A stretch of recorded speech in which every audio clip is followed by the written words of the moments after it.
हाँ जी। अगले श्लोक में भगवान कहते हैं, यदा ते मोह कलीलम बुद्धिर्व्यतिरिष्यति तदाह गन्तासि निर्वेदम श्रोतव्यस्य श्रुतस्य च। जिस काल में तेरी प्रत्येक बुद्धि मोह रूपी दलदल को पूर्णता पार कर लेगी, लेस मात्र भी मोह न रह जाए, न पुत्र में, न धन में, न प्रतिष्ठा में, इन सब से लगाव टूट जाएगा। उस समय जो सुनने योग्य है उसे तू सुन पाएगा और सुने हुए के अनुसार वैराग्य को प्राप्त हो सकेगा, अर्थात उसे आचरण में ढाल सकेगा। अभी तो जो सुनने लायक है उसे न तो तू सुन पाया है और आचरण का तो प्रश्न ही खड़ा नहीं होता। इसी योग्य पुनः पुनः प्रकाश डाल।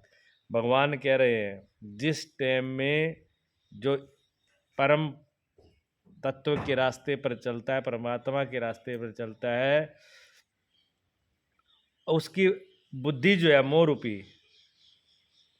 रूपी दलदल को पूर्णता पार कर लेगी। जिसकी इस रास्ते पे जो चलेगा, उस सबसे पहले वादा कौन सी है? मोह। और मोह सकल व्याधिन कर मूला। जितने भी कष्ट है ना, जितने भी दुख है, वो मोह की वजह से है। मोह जहाँ जहाँ मोह होगा वहाँ पर ही ये खड़ा होगा। हाँ, वहाँ दुख होगा। और मोह जो है वो बहुत दूर तक, बच्चों में होगा तो बच्चे से, मकान से होगा तो मकान से, धन से होगा तो धन से। जहाँ भी मोह कर लिया वो दुख, न तो बच्चे दुख दे रहे हैं, न धन दुख दे रहा है, न परिवार दुख दे रहा है, दुख दे रहा है हमारा मोह। मकान टूट जाए अपना तब तो बड़ी पीड़ा होती है, हमारा मकान टूट गया, दुख होता है। दुनिया में रोज मकान टूट रहे हैं, रोज परले आ रही है, रोज बाढ़ में आ रहे हैं, एक दिन भी दुख नहीं होता, क्योंकि हमारा तो उससे मोह है नहीं। अपने घर में कोई मर जाए तो हम दुखी होते हैं, दुनिया में रोज मर रहे हैं ना, एक दिन भी दुख नहीं होता। क्यों? क्यों? उसमें हमारा मोह है ही नहीं। हमारा मोह जिसमें है उसको थोड़ा सा पीड़ा होता ही बच्चे को लगती है, मार होती है। क्यों? बच्चे का जो मोह है वो उसके अंदर है, प्राण उसमें बस रहे हैं। तभी तो कहते हैं ना, इसके प्राण उसमें है। क्या? जब उसके प्राण उसमें होते हैं तो उसका पीड़ा उसको होती है। तो ये मोह जो है इतना खतरनाक है, जिसमें भी हो जाए मोह। और मोह ऐसा ही है जिसको मोह मैंने राग है। और जो हम महापुरुषों का जो जिसको बैराग है, हमारा राग भी ऐसा, अगर हम छोड़ते भी हैं, अगर हम अपने राग को भी छोड़ते हैं तो फिर कैसे छोड़ेंगे? हम बहुत ऊपर से छोड़ते हैं। अगर मालूम पड़ गया कि घर परिवार में सब ये सब बहुत बड़े दुखदाई है मोह, तो हम उसको अंदर से तो जो करना है वो तो नहीं करते, हम पूरे को छोड़ करके भागेंगे। फिर सबको छोड़ दो, ऊपर से क्या लड़ने देना इनसे। कहते ऊपर से छोड़ने वाला वो भी, जिसको बैराग कह रहे हैं, वो भी उससे जुड़ा हुआ है। ज्ञानी जो स्थिर प्रज्ञा पुरुष है, उनका जो बैराग है वो कैसा है? वहां ना राग ना बैराग। जैसे लकड़ी है, जब तक लकड़ी है तब तक उसमें अग्नि लगेगी, धुआं भी आएगा, उसमें धुआं भी होगा और आग भी जलेगी। जब वो लकड़ी पूरी जल जाए, पूरी जलने के बाद में ना तो उसमें धुआं रहेगा और ना ही आग रहेगी, फिर वो शांत हो जाएगी। शांत हो जाएगी ना।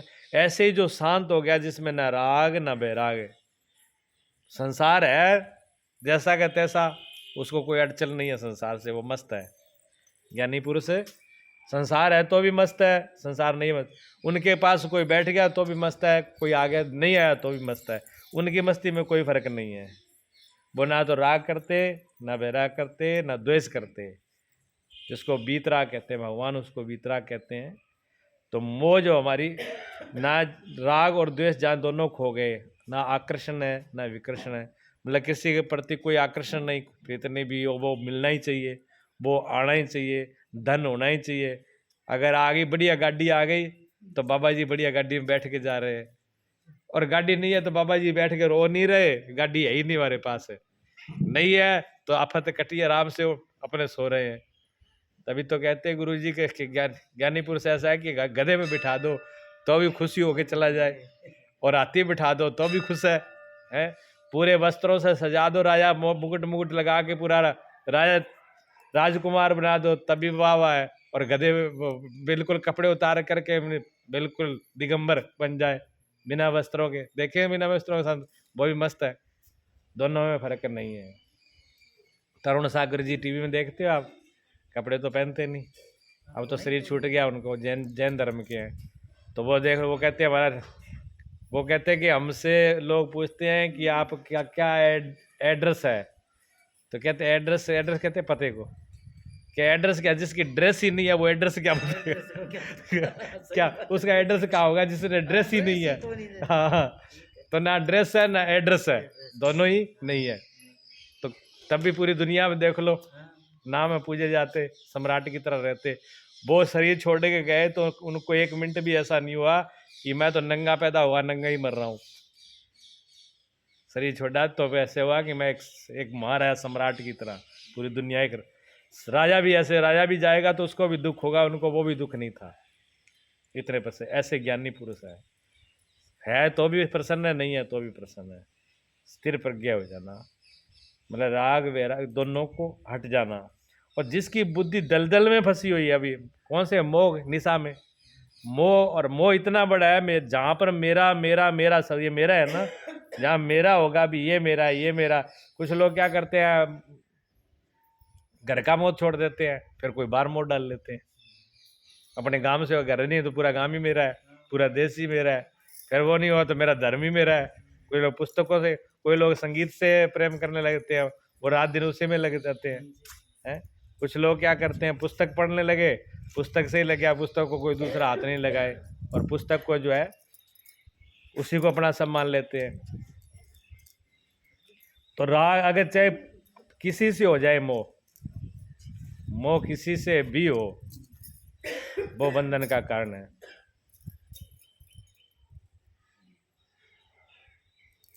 मोह नहीं होना चाहिए।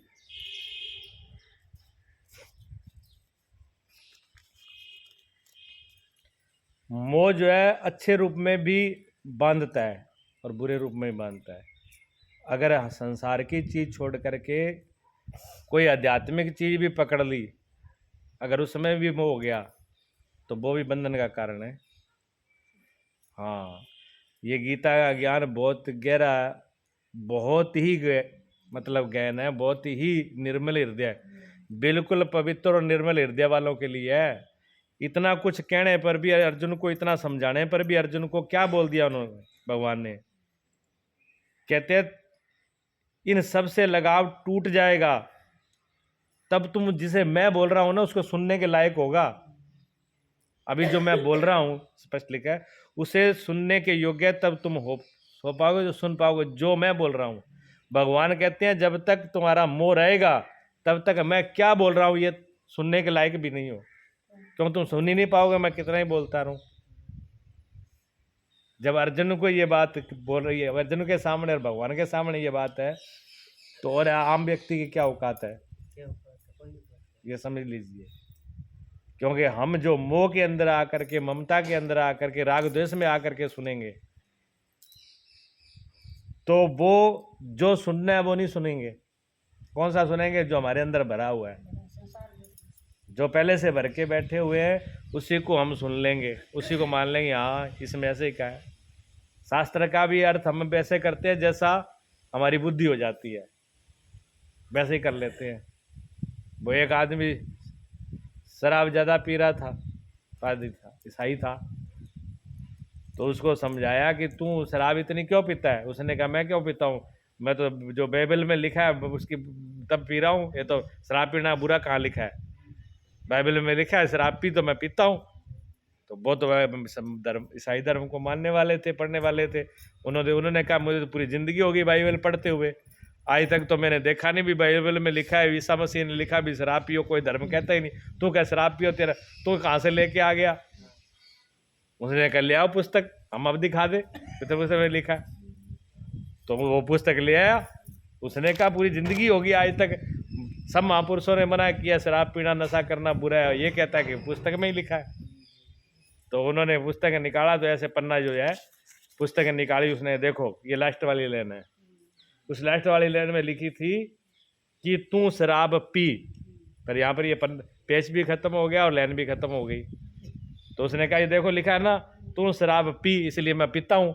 वो कहा यहाँ तो लिखा है तू शराब पी, इसके पलटप के आगे आगे पढ़ने पे तो लिखा, आगे क्या लिखा है, आगे वाला तो पढ़। आगे लिखा था तू शराब पी तो नरक में जाएगा। वो क्या नहीं पढ़ा तो उसने सब है। वो क्या मैं तो इतना ही पाठ करता हूँ आगे का पाठ और करे ना, सारा ठेका मैंने लिया है, सब ठेका मैंने तो ले लिया, मैं हमारा पाठ तो यहाँ तक खत्म हो जाता है। हाँ बस वही पढ़े। तो सारे आदमी की हालत ऐसी है, बुद्धि ऐसी है कि मोह में पड़ी हुई, दलदल में पड़ी हुई, मोह निशा में, मोह अंधकार में, निशा कहते हैं अंधकार को, मोर निशा में अंधकार में पड़ी हुई बुद्धि कितना ही सत्संग सुने, कितने ही शास्त्र पढ़े, अर्थ वो कर लेती है जो उसके मन में भरा है, पानी फेर देते हो इसके ऊपर। वही भगवान कहते हैं, वही भगवान कहते हैं अर्जुन को कि अभी हम बोल रहे हैं वो आप सुन कहाँ पा रहे हो, अभी तो मेरा मेरा भरा हुआ है। और जब तक मेरा क्यों युद्ध से क्यों बाजे थे कि ये मेरे हैं, मेरे से मोह है, मेरा रहेगा तो मोह रहेगा, मेरा छूट जाएगा तो मोह खत्म हो जाएगा। तो हमारे अंदर कूट कूट के मोह भरा हुआ है, और वो मोह किसी आदमी से हो, ध्यान रखना, मोह किसी भी आदमी से हो, मोह किसी वस्तु से, चीज से हो, मोह किसी धर्म से हो, अधर्म से हो, मोह किसी से भी हो, वो खतरनाक है। मोह का होना ही खतरनाक है, ये समझ लीजिए। पूरा जड़ से ही उसको खत्म करना पड़ेगा। जब तक वो रोग है ना किसी रूप में हो, वो फिर पनपेगा अलग अलग रूप में, वो नुकसान करेगा। तो मोह कैसे, कोई कोई आदमी कहता है किसी मेरा किसी आदमी से लगाव नहीं है, लेकिन घर में कुत्ते को लिए झोली में घूम रहा है। और आदमियों से तो किसी से नहीं, वो कुत्ते से रोज मुंह चटवाता है और खुद चाटता है। निरे लोग कुत्तों को से ले घूम रहे हैं, वो आगे जाके क्या होंगे। भागवत जी में तो कथा आती है कि जड़ भरत ने हिरण से प्रेम कर लिया, मोह हो गया, लास्ट में तो द्वारा जन्म हिरण क्या लेना पड़ा, हिरणी के गर्भ में आना पड़ा। कहाँ तो राज पूरे दुनिया के राजा थे, उनके नाम से देश का नाम पड़ा भारत। बताओ, इस भारत देश का नाम उन्हीं के नाम से पड़ा हुआ है भारत। ठीक, ऐसे राजा थे कि उनके नाम से इस देश का नाम पड़ा, और फिर इतने बड़े धर्मात्मा हुए, त्यागी पुरुष हुए, तपस्या कर ले गए, जंगल में छोड़ चले गए, जंगल में रहे सब छोड़ छाड़ के, राजपाट रानी बच्चे राज सब छोड़ दिया, सबसे मोह छूट गया। और मोह पड़ा किससे, हिरणी जानवर से। तो किसी किसी को तो भैंस ही पकड़ के बैठी है, सत्संगी गांपुर से वो भैंस ही नहीं छोड़ रही, किसी को गाय नहीं छोड़ रही, किसी को कुत्ता बिल्ला नहीं छोड़ रहा। तो मोह तो पता नहीं कहाँ कहाँ फंसाता है? सिर्फ धन का जड़ वस्तु है, धन, घर, ईंटें, मकान क्या है, मकान क्या है, पत्थर ईंटें, मिट्टी और पत्थर, तो और क्या मकान है, बताओ, मकानों से ही है। सुबह से लेकर शाम तक उसको रगड़ते रहेंगे, क्या उसमें निकल जाएगा भाई? वो पत्थर का पत्थर ही रहेगा, मिट्टी की मिट्टी रहेगी। कुछ लोग इस शरीर से सारी दुनिया से छोड़ दिया, किसी किसी ने मोह, किसी ने मोह, और किसी से नहीं करते, पर अपने शरीर से इतना है, सुबह से लेकर शाम तक इसका कुछ ना बिगड़ जाए। 3 बार इसको नुआएंगे, 3 बार धुआएंगे, शीशे के सामने खड़े होकर घंटा घंटा इसको चौपड़ेंगे, फिर क्या हो जाएगा इससे? रहेगा तो मिट्टी का पुतला ही। तो मोह किसी का अपने शरीर से है, किसी का बच्चे से है, किसी के, ये मेरा जहाँ है ना बहुत खतरनाक है। और ये दलदल जब तक है, ये दलदल जो है जैसे शीशे के ऊपर मिट्टी पड़ जाती है, शीशे पर पड़ी हुई मिट्टी है वो सही सही देखने नहीं देती ना। शीशे पर मिट्टी होगी तो मुंह दिख जाएगा नहीं, हाँ साफ करना पड़ेगा। शीशे पर जब तक धूल रहेगी, मिट्टी रहेगी, तब तक गड़बड़ रहेगा, ठीक है ना। और जब शीशा साफ होगा तो उसके सामने जाके जैसे का तैसा रहेगा, जैसा स्वरूप होगा वैसा दिखेगा। इसी प्रकार जब तक हमारे बुद्धि पर ये मोह का पर्दा है, तब तक कोई भी सत्संग, कोई महापुरुषों की वाणी जैसी की तैसी आप समझो कि हमें समझ में आ रहा है, झूठा है ये। फिर भी क्यों सुनना है? कि ये समझ आ जाए कि पहले ये पर्दा हटाना है, इतना समझ में तो आ जाए भी ये पर्दा हटाना है। अगर इतनी समझ में आ गई तो आगे के रास्ते सही हो जाएंगे। ये अर्जुन के लिए इतने सख्ताई से भगवान कह रहे हैं, बताइए। तो और तो किसकी बात होगी? तो कहते जब हमने सुनेगा, सुने हुए के अनुसार, भगवान कहते हैं फिर सुन क्यों रहे हो, मैं आपको क्यों सुना रहा हूँ? भगवान कहते हैं कि मैं आपको सुना क्यों रहा हूँ, मुझे पता है कि पर्दा पड़ा हुआ है।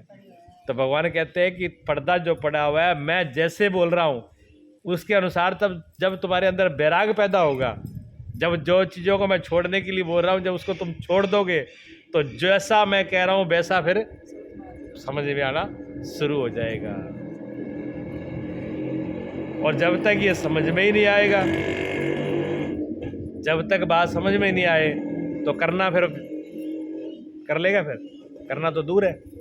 वही बात बता रहे हैं भगवान की, जब तुम सुन ही नहीं पाए तो आचरण में आने की तो बात ही खत्म है। फिर तो जिंदगी में आ जाओगे, वैसे कर लोगे, वो तो सवाल ही नहीं उठता, उसका तो प्रश्न ही नहीं है। आदमी करता है तो जब है, जब कोई बात समझ में आ जाए कि हाँ ये बात ठीक है। जब तक दिमाग में यही बात नहीं आई कि ये बात गलत है या ठीक है, तो आदमी क्यों करेगा भाई? नहीं करेगा। आदमी वही करता है, चाहे अच्छा कर रहा है चाहे बुरा कर रहा है, जो उसके दिमाग में आ जाता है, समझ लेता है। सारों मोटी बात है कहेंगे समझ गई है, समझ गई है। आगे भगवान कहते हैं,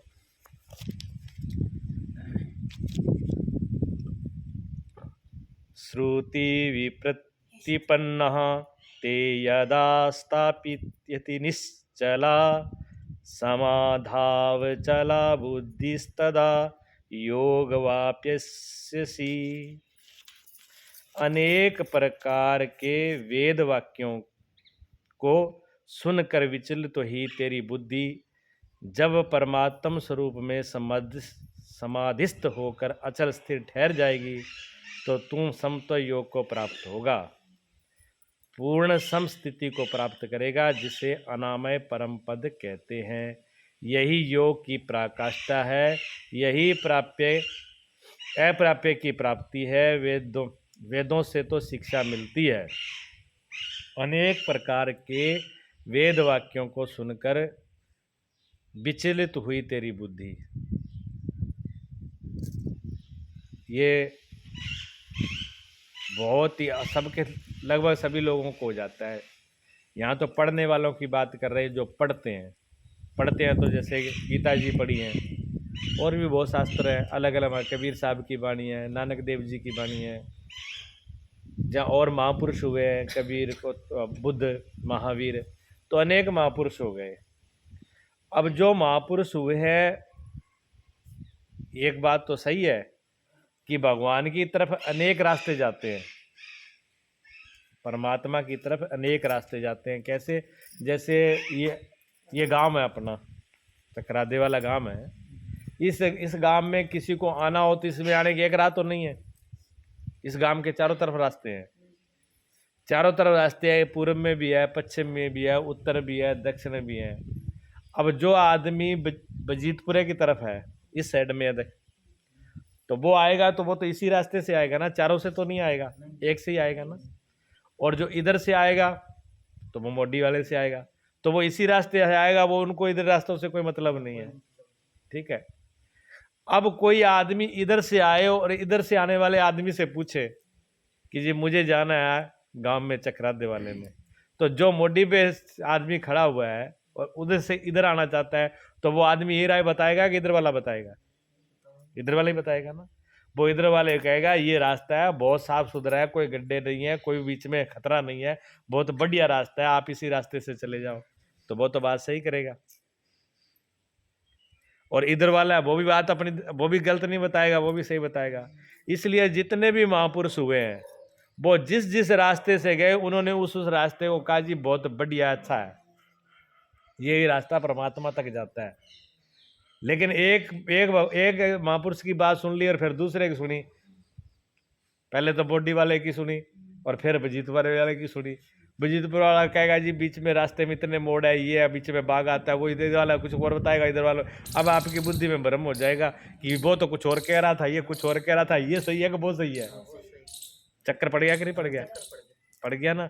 शास्त्रों की ऐसे ही चक्कर पड़ता है, पढ़ करके भी चक्कर पड़ता है और सुन करके ही पड़ता है। जिन्होंने पढ़ा नहीं उन्होंने सुन लिया कि फलाना बाबा वो बताता है बहुत बढ़िया है, अब वो तो छोड़, अपने वाला छोड़ दिया, उसके पीछे लग गए। अब ये नहीं सकते मैं कहाँ खड़ा हूँ, मुझे कौन से रास्ते जाना है। हाँ, अभी जहाँ मैं तो जाऊँगा, जहाँ से मैं जहाँ खड़ा हूँ मेरा रास्ता वहीं से शुरू होगा, दूसरी जगह से नहीं होगा। इसलिए रास्ते भगवान एक है और भगवान की तरफ जाने वाले रास्ते अनेक हैं, लेकिन हमको सिर्फ एक ही रास्ते से जाना है। और जिस रास्ते से हमने चुन लिया, हमने जाना है, जिस सदगुरु के पास हम चले गए, हमको उसी रास्ते से जाना चाहिए। एक तो ये बात है सच्चाई को होते हुए, और एक इससे उल्टा भी है। उल्टा ये है कि एक रास्ता जानते ही नहीं है, रास्ते से कोई लेना देना नहीं है, ना परमात्मा से कोई लेना देना है। कोई आया ही नहीं कभी इस गांव में, ना इस गांव में रहता है, ना इस गांव के बारे में पता है, ना गांव के कभी आया गया है। उससे पूछ लिया, वो भी बता देता है वो भी बहुत कुछ बता देता है, वो ऐसे ही बता देता है। अब उसमें बड़ी झंझट है वो उलझन में पड़ जाते हैं। तो ऐसी उलझने हमारे साथ भी होती है।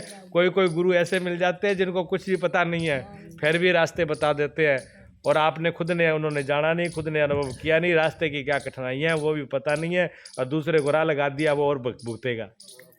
हाँ, तो कहते हैं अनेक प्रकार के वेद वाक्यों से बुद्धि विचलित है, तो हमारी बुद्धि विचलित हो जाती है। हमारी बुद्धि विचलित हो जाती है, क्या करें क्या ना करें, किधर जाएं किधर आएं, किसकी माने किसकी नहीं माने। कोई ये कहता है, कोई ये कहता है, ये करें कि वो करें, कौन सी पूजा करें, कौन से पाठ करें। जितने लोग हैं उतनी नई नई बातें बता रहे हैं, कौन कौन सी करें, और क्या सब करके पूरे आते हैं, क्या सब हो जाएंगी? एक बात की 1000 बातें बन गई। हाँ, उससे फिर बुद्धि क्या हो गई? विचलित हो गई। और जब बुद्धि विचलित रहेगी तो फिर कोई काम हो जाएगा? चाहे आपको सब्जी बनानी है, रोटी बनानी है, उसमें ही 4 लोगों ने राय दे दिया, ऐसे बना ऐसे बना ऐसे बना, फिर बन जाएगी? फिर निर्णय एक ही लेना पड़ेगा ना। हाँ, बस अब बात समझ में आ गई भी, निर्णय एक ही लेना पड़ेगा। वही बात भगवान अर्जुन को कह रहे हैं, स्थिर बुद्धि, ठहर स्थिर। एक निर्णय में ना स्थिर मतलब शांत, एक जगह टिक जाए आपकी बुद्धि, आपकी बुद्धि आपका निर्णय एक हो जाए, सम स्थिर हो जाए, डामाडोल नहीं हो, कांपे नहीं, इधर उधर नहीं जाए। जिसको चुन लिया एक ही है वो, और एक ही रास्ते से इसी से वहां तक पहुंचना है, पहुंच जाओगे, फिर डामाडोल नहीं हो। जो डामाडोल होता है वो गिर जाता है पहुंचता नहीं है, और जो डामाडोल नहीं होता वो पार कर जाता है। नट की तरह देखा, नट जो है रस्से पे चलता है ना तो पहुंच जाता है, और डोल गया तो फिर गया काम से। हाँ, तो हमारे परमात्मा का रास्ता भी ऐसा है, अगर सीधा सीधा निश्चित होकर के चलते हैं तब तो पार पहुंच जाते हैं, अगर निश्चित नहीं हुए तो फिर हम पार नहीं पहुंचते। सान अनामय पद जो है ऐसा है, यही योगी की पराकाष्ठा है। ये योगी की पराकाष्ठा मैंने निष्ठा, ठहर जना अचल। जैसे कोई बड़ी शिला हो रख दी, वो रखी दी, कितनी आंधी तूफान हो ले नहीं, चाहे तूफान आए आंधी आए कितना भी कुछ हो, ऐसी दृढ़ निश्चय हो अपने इष्ट के प्रति, अपने रास्ते के प्रति, अपने आप के प्रति, कि दुनिया के लोग कुछ भी कहें, क्या अच्छा है क्या बुरा है, यहाँ वो किसी लोभ लालच में नहीं पड़े, वो आदमी वो पार होता है। थोड़ी सी हवा आंधी इधर की आई, इधर चले गए, बिना पिंदा के लोटा की तरह थोड़ी सी हवा इधर आई इधर चले गए, तो ये रास्ता नहीं पहुंच रहेगा कहीं भी, वो आदमी कहीं नहीं जा पाता है। इतना दृढ़ निश्चय चाहिए। ये भगवान की बातें हैं, ये कोई हमने घर से बना करके नहीं रखी, ठीक है ना। मान्य सत्य, ये ऐसा शास्त्र है। एक तो पुस्तक होती है मनगणंती, कि वो अपने मन से बना ली लिख ली, ये नहीं, ये सर्व मान्य है सब जगह। गीता जी पूरी दुनिया के सबको मान्य है, मान्यता प्राप्त ग्रंथ होता है। देखो स्कूल में एक, ये बच्चे जानते हैं, एक तो स्कूल की पुस्तक होती है जिसको मान्यता प्राप्त होती है सरकार से, वो स्कूल में पढ़ाई जाती है। ये तो नहीं कि जो इधर उधर की कोई ले लो और कोई पढ़ा दो, कोई चल दो। तो मान्यता किसकी होगी? जो स्कूल में जो सरकार ने मान्यता दी है वही मान्य होती है, उसी की परीक्षा होती है, और वही उसी को डिग्री मिलती है। इसी प्रकार इसको डिग्री प्राप्त है, जो इसके द्वारा वो फाइनल है। ये परमात्मा की सरकार से रजिस्टर्ड है, मोहर लगी हुई है इसमें। इसको हाँ, इसको कोई टाल नहीं सकता। जो इस पे चलेगा उसको डिग्री मिलना, यानी उस परम लास्ट पद, सबसे बड़ा पद है, वो मिलना निश्चित है। जैसे दुनिया में पद है ना, प्रधानमंत्री का पद है, राष्ट्रपति का पद है, जज का पद है, कलेक्टर का पद है, तो जो डिग्री करता है उसको वो मिलेगा पद। तो इसमें जो डिग्री करता है उसको भी परमात्मा का पद निश्चित है, कोई रोक नहीं सकता, मिलेगा। ऐसा है ये, इसमें परमात्मा की मोहर लगी हुई है, और उसी के साथ ज्ञानी पुरुषों की मोहर लगती है। तो आदमी, और हमारी हालत क्या है, हम दृढ़ नहीं है, मतलब हम डामाडोल बहुत जल्दी हो जाते हैं, हम एक जगह पर रुकते नहीं हैं, कभी इधर भागते हैं कभी भागते हैं। भीतर से तो देखो हमको पता है भी हम अज्ञानी हैं, भीतर अंदर से तो हम जानते हैं कि हम डरपोक हैं, अंदर से हम यही जानते हैं कि हमको शांति नहीं है, पर ऊपर से बहुत कुछ बनाया। किसी ने राम राम करी, अब किसी ने करी राम राम, राम राम करी तो और जी कैसे हो, भाषा तो यही है ना, बड़े बस जी बहुत खुश है सब, बड़े आनंद में है। और हकीकत बात यह है कि ना घर में आनंद है ना छाती में आनंद है जट्टई का आनंद है। लेकिन ऊपर से दिखा दिया, मतलब अंदर से दुखी है पर अपने दुख को किसी को दिखा नहीं रहे, ऊपर से हंस करके मुस्कुरा करके मुंह माँ चौपड़ के दिखा देंगे हमारा दुख कोई देख ना ले भी, बड़ा खुश था। हाँ लेकिन अंदर जो भरा पड़ा है वो अंदर वाली चीज को छुपा लेते हैं हम, बाहर से कुछ दिखाते हैं। हम आदमी दिखावा करता है, जो आदमी कमजोर भी है ना, थोड़ा सा कमजोर है, मान ले उसके पास धन की कमी है, अब उसने भी कोई घर में अपना फंक्शन करना है, तो जिसके पास पैसा है वो तो ठीक है अभी करता ही है, पर जिसके पास वो नहीं, वो कहता है हम कोई कम थोड़ी है, कर्जा लेके करेंगे, इधर उधर से चक लेंगे, भाई बंधु से मांग ले, लेकिन पार्टी जबरदस्त करेंगे, लोगों को दिखाएं कि हम किसी से कम है। तो ये दिखावा आदमी को खराब करता है, ऊपर से अंदर से कुछ है, बाहर से कुछ है। और थोड़ी बात नहीं, अंदर से जो डरपोक होगा वो ज़्यादा मेरे को छेड़ना नहीं, मैं ये करके दिखा दूंगा। कमजोर आदमी ज़्यादा डींक मारता है, और जो करने वाला समर्थ है वो तो कहता ही नहीं मैं कर दूंगा मैं ये कर दूंगा वो कर, जो ज़्यादा ये कहे ना कि हम ये कर देंगे वो कर देंगे, समझ ले ये कुछ करने वाला नहीं है क्योंकि जो करता है वो कहता नहीं है, वो तो कर देता है। हाँ, और धनी होता है वो लोगों को दिखाता नहीं है, पर बोर्ड नहीं लगाता भी मैं धनी हूँ, उसका रहन सहन सब कुछ बता देती है यार, उसको पता होता है कि मैं धनी हूँ, वो शांत होता है, शोर नहीं मचाता। और जिसके पास कुछ नहीं होता वो 2-4 घूंट पी के सारी दुनिया को दिखाते हैं कि हम हैं हम भी हैं यहाँ पर इसका मतलब वो अपनी कमजोरी, ये नशा किसी का भी हो, ये अज्ञान का नशा है। अज्ञान के नशे में आदमी जो चीज नहीं है वो दिखाता है, बड़ी बड़ी बातें तो कर लेते हैं, स्पष्ट नहीं करते, निडर। दवाई जहाँ रोग है ना, रोग होता है तो जो अंग्रेजी दवाइयाँ चल रही हैं आजकल, इनका नाम क्या है, दवाई कहते हो अपनी भाषा में, से दवा भी कहते थे, कोई दवा और दवाई और दवा दोनों एक ही बात है। दवाई नाम किसी है दबाने की, वो आपके रोगों को दबा देती है, मिटाती नहीं है। आपके जितने भी रोग है ना, दवाई लो तुरंत आराम मिलता है, क्या रोग मिटा दिया उसने? मान लो आपको शुगर का रोग है, दवाई गोली ले लोगे आप, गोली लेते ही आराम मिल गया ना। अगर गोली लेते ही आपके रोग को मिटा दिया होता तो फिर दोबारा दवाई लेने की क्या जरूरत थी? मिटाया तो नहीं उसने, थोड़ी देर दबाया था, वो फिर खड़ा हो गया 24 घंटे बाद, 12 घंटे बाद फिर तैयार है, फिर उतना ही चाहिए। इसका मतलब वो दवाई दबाने का काम कर रही है, मिटाने का काम नहीं कर रही। इसी प्रकार हम अपने रोगों को दबा लेते हैं, ऊपर से नई नई बातें, अच्छी अच्छी बातें, निरंतरता की, धार्मिकता की, सज्जनता की, बढ़िया बढ़िया बातें देके अपने दोस्तों को दबाते हैं। हमें ज़्यादा जो लोग, वे कुछ लोग ऐसे होते हैं जो ज़्यादा बेईमान होते हैं, ज़्यादा ठगी चोरी करते हैं ना, वो फिर कहीं पर भंडारा करके दिखाएंगे, कहीं पर, हाँ कहीं पर प्याऊ लगा के दिखाएंगे, वो लोगों को दिखाएंगे कि हम क्या धर्मात्मा नहीं है, हम भी तो धर्मात्मा है ये दिखावा है, ठीक है ना। ये इस दिखावे से भगवान कहते हैं कि इस दिखावे से काम चलेगा नहीं, ये समता नहीं है, दृढ़ता नहीं है, ये निश्चयात्मक बुद्धि नहीं है, हाँ इसमें गड़बड़ है। गुंडी अंदर कुछ हो रहा है, बाहर कुछ होता है। ये विचलित बुद्धि जिस समय समाधि में स्थिर हो जाएगी, तब तुम योग की प्रकाष्ठा अमृत पद को प्राप्त कर लेगा। जिस दिन ये तेरी बुद्धि है ना, ये दिखावे वाली, भ्रम वाली, अस्थिरता वाली, ये जब शांत हो जाएगी, किस में शांत होगी? समाधि में। इसलिए ध्यान और समाधि इसलिए की जाती है कि ध्यान लगाते लगाते जब समाधि में व्यक्ति चला जाता है, जब सम हो जाता है, बुद्धि बिल्कुल सम, कोई दिखावा नहीं, कोई हलचल नहीं, कोई बने, जैसे दीपक की लो चलती जले और बिल्कुल हवा ना हो, झोंका ना हो, एकदम एक सी धारा, ऐसे जब अंदर की स्थिति हो जाए, ना मन डोल रहा है, ना बुद्धि डोल रही है, ना इंद्रियां डोल रही हैं, ना कोई घबराहट है, ना कोई बेचैनी है, ना कोई निश्चिंतता भी, क्या होगा क्या नहीं होगा, क्या मिलेगा क्या नहीं मिलेगा, सारी बातें शांत होकर के ऐसी जब हृदय की समाज स्थिति आती तो वो भी है कब गहरी नींद में आ जाए, पर वो तो गहरी नींद में तो फिर बेहोशी होती है, जड़ता होती है, लेकिन होश रहते हुए ऐसी होती है। तो कहते हैं उस टाइम तुम योगी, जहाँ योगी पहुंचता है वहां वो योग वाली शक्ति आपके अंदर आ गई, अब आप योगी हो गए। और योगी जब हो गए तो क्या होगा, वो अमृत रूप पद जो है वो मिल जाएगा, उस पद के अधिकारी हो गए।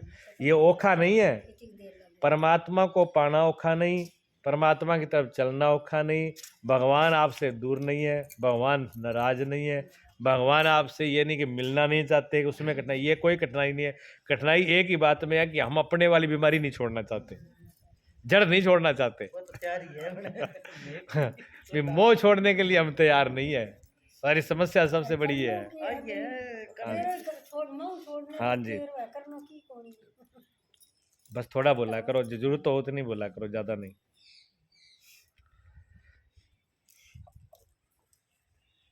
इस पर अर्जुन की उत्कृष्टता स्वाभाविक ही है कि महापुरुष कैसे होते हैं, जो अनामय परम पद की स्थिति समाधि में उनकी स्थिर बुद्धि हो जाती है। तो जब ऐसी स्थिर बुद्धि हो जाती है, उसको ऐसा परम पद प्राप्त हो जाता है, इतने वो मस्ती में हो जाते हैं। जब ये बात सुनी तो देखो, जिसमें विचार होता है वो सोच करता है, विचार करता है, इधर उधर की आप करते हो इधर उधर की बातें फालतू, जिसका ध्यान इधर होता है वो इधर उधर की बातें नहीं, जहाँ तो जितनी बात समझ में आए वही बोलो, नहीं तो इधर उधर की बात मत बोलो। अर्जुन ने यहाँ पर प्रश्न किया है भगवान से, जब भगवान अभी तक तो अर्जुन अपनी चला रहा था, जो अपना था वो बता रहा था, बल्कि पहले तो वो अर्जुन भगवान को समझा रहा था। आपने सुना ना, ये हो जाएगा, युद्ध करने से ये होगा, अधर्म होगा, वर्ण संकर फैलेगा, पाप होगा, नरक में होगा, नष्ट हो जाएंगे, कुल बिगड़ जाएगा, ये सारी बातें भगवान को समझा रहा था। तो जब आदमी किसी आदमी को, आपका बेटा जब आपको समझाए तो उसका मतलब क्या होता है, उसका मतलब होता है कि आपसे ज्यादा समझदार आपका बेटा। उसका मतलब ये होता है, आप बेटे को समझाने की कोशिश करें, वो कहे नहीं माता जी ऐसे नहीं, ऐसे होता है, तो वही आपकी बुद्धि का आपके द्वारा, चाहे वो ना ही समझ रहा है, लेकिन वो अपने आप में तो यही समझ रहा है भी मेरे में बुद्धि ज़्यादा है, माता को पता नहीं है, इसलिए माता को हम समझा रहे हैं ये, ठीक है। तो पहले तो अर्जुन के अंदर ये बुद्धि है भी भगवान को ही समझाने चला था, लेकिन भगवान ने सारी बातें स्पष्ट कर दी और बोल दिया, जब तक तेरे ऊपर ये मोह का पर्दा है ना, तब तक जो मैं कह रहा हूँ वो तो दिमाग में ही नहीं आएगा, कहाँ घूम रहा है। और स्थिर पुरुष ऐसा होता है, उसकी स्थिति ऐसी होती है, वो शांत होता है, एक जगह अटल होता है, निश्चित होता है। अब अर्जुन का दिमाग बदला है, और यहाँ पर अर्जुन का दिमाग बदल गया। अब अर्जुन ने प्रश्न किया है कि प्रभु देखिए, स्थित प्रज्ञस्य का भाषा समाधिस्तस्य केशव, स्थितिधि किम प्रभासेत किमासीत ब्रजेत किम। कहते हैं जिसमें चित्त का समाधान किया जाए वह आत्मा की समाधि है, अनादि तत्व में जो समत्व प्राप्त कर ले उसे समाधिस्थ कहते हैं। अर्जुन ने पूछा, हे केशव, समाधिस्थ स्थिर बुद्धि वाले महापुरुष के क्या लक्षण है।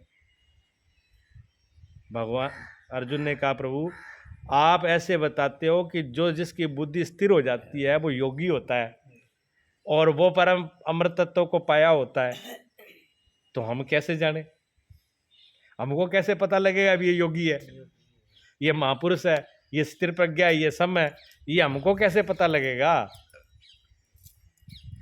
तो भगवान, कोई चीज़ होती तो लक्षण से पता लगती है। जैसे हमारे शरीर के अंदर बुखार आ जाए, जब बुखार आ जाए तो बुखार कैसे पता चलेगा, आप लोग हाथ लगा के बता देते हो कि शरीर गर्म हो रहा है, भाई शरीर गर्म हो रहा है तो इसमें बुखार है अंदर। हालांकि गर्म होना बुखार नहीं है, गर्म तो वैसे भी हो सकता है, लेकिन उस गर्मी का लक्षण, एक बुखार का लक्षण गर्मी है, लेकिन शरीर के अंदर जो गड़बड़ी हुई है वो अलग है। गड़बड़ी अलग है और गर्म होना अलग है, दो बातें हैं। शरीर में गड़बड़ होना और गड़बड़ की वजह से गर्म होता है वो। अब इतना तो मान लिया कि शरीर गर्म है तो बुखार है, ये बात तो मान ली। तो इसका अर्थ ये हुआ कि शरीर ठंडा कर दो, बुखार अपने आप ठीक हो जाएगा। तो ले आकर के पानी में ठोको उसको, या पानी उसके ऊपर डाल दो कि शरीर ठंडा हो जाएगा, बुखार ठीक हो जाएगा। लेकिन ये बात तो आप नहीं मानोगे कि बुखार डालने से तो और गड़बड़ हो जाएगा। पानी में, बुखार में अगर पानी डाल दिया तो उसका शरीर और खराब हो सकता है, नमूनिया हो सकता है, गड़बड़ हो सकता है। तो हम क्या करते हैं, दवाई लेते हैं कि इसके अंदर गड़बड़ है, इसको दवाई दो, ये अंदर से ठीक होगा तो बाहर से शरीर अपने आप ठंडा हो जाएगा। लेकिन एक लक्षण तो है भी, गर्म होता है।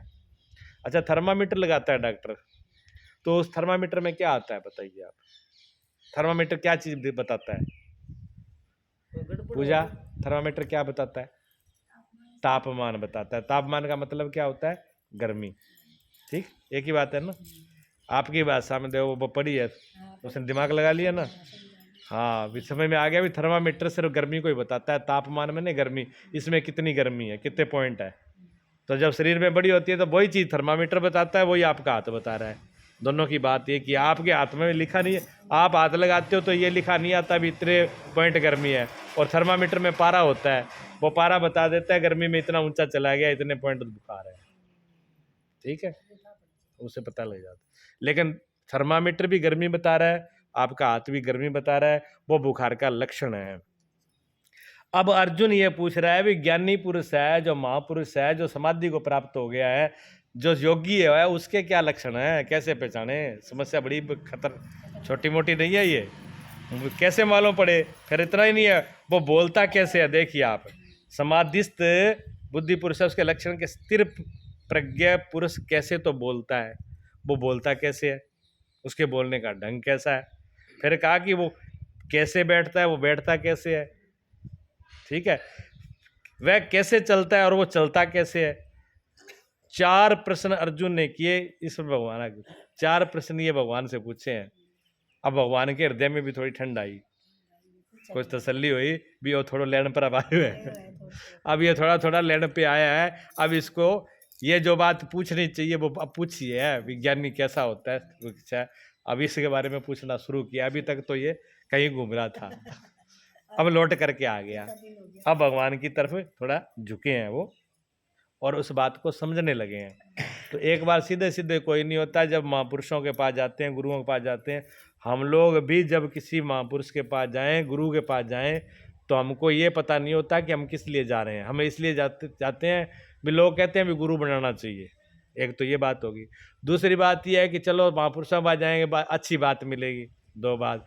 तीसरी बात ये कर लेते हैं, चलो वहाँ जाएंगे, कुछ ना कुछ पुण्य बढ़ेगा तो घर में सुख शांति रहेगी, तो सुख शांति के लिए चले जाते हैं। लेकिन आत्मा और परमात्मा के ग्राहक तो हम भी नहीं है, हैं? कैसे काम चलेगा?